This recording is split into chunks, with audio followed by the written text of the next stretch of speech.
BRICS शिखर परिषद जी आहे, ती मागील वर्षाची रशियामध्ये झाली. ज्यामध्ये सगळ्यात प्रमुख उपस्थिती ही चायनाचे प्रेसिडेंट झी जिनपिंग आणि भारताचे प्रधानमंत्री नरेंद्र मोदी यांच्यामधील दोघांमध्ये जे काही वैर भावना आहे आणि दोघांमध्ये सुरळीत सुसंवाद कसा निर्माण होईल, हा त्या परिषदेचा सगळ्यात मोठा उद्देश होता.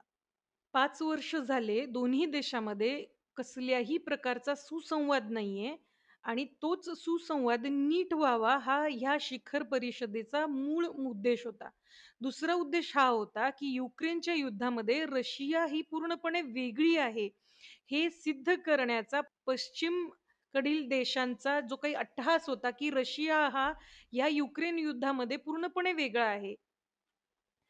हा जो त्यांचा उद्देश आहे तो असफल झाला. हे सुद्धा एक प्रमुख कारण होतं ब्रिक्स शिखर परिषदेच्या समिटचं.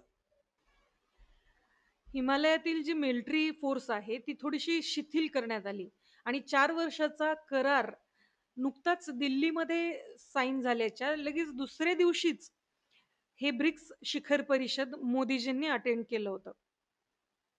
म्हणूनच म्हणूनच या शिखर परिषदेमध्ये तिकडे झालेल्या त्या कराराचा थोडा तरी पॉझिटिव्ह परिणाम ह्या शिखर परिषदेमध्ये होईल, असा बऱ्याच तज्ञांचा इशारा होता किंवा इच्छा होती.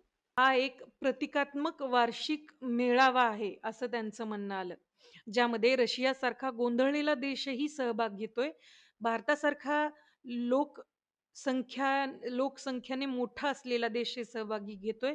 चीनसारखा देश हे सहभाग घेतोय आणि विशेष म्हणजे अमेरिका या समिटमध्ये किंवा या मेळाव्यामध्ये मेंबर म्हणून सहभागी नाहीये. म्हणूनच अशा वेळेला जे काही मेंबर्स या समिटमध्ये उपस्थित राहतील, त्यांच्यामध्ये व्यवस्थित काहीही राजकारण न करता या समिटचा उद्देशच हा असणार आहे, की 2 देशांमध्ये व्यवस्थित रिलेशन्स मेंटेन व्हावेत.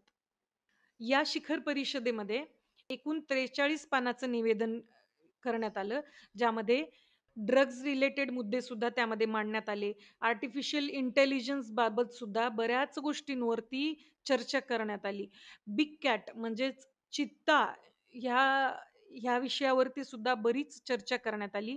फक्त युक्रेनचा जो युद्ध आहे त्याचा फक्त एक वेळा त्याचा उल्लेख झाला या पूर्ण परिषदेमध्ये आणि बरेच काही मोठे जे मुद्दे होते, ते मोठे मुद्द्यांवरती व्यवस्थित डिटेलिंग नसल्यामुळे ते मुद्दे हातात घेतले गेले नाहीत किंवा घेऊनही त्याचा व्यवस्थित काही मार्ग निघाला नाही या समिटमध्ये.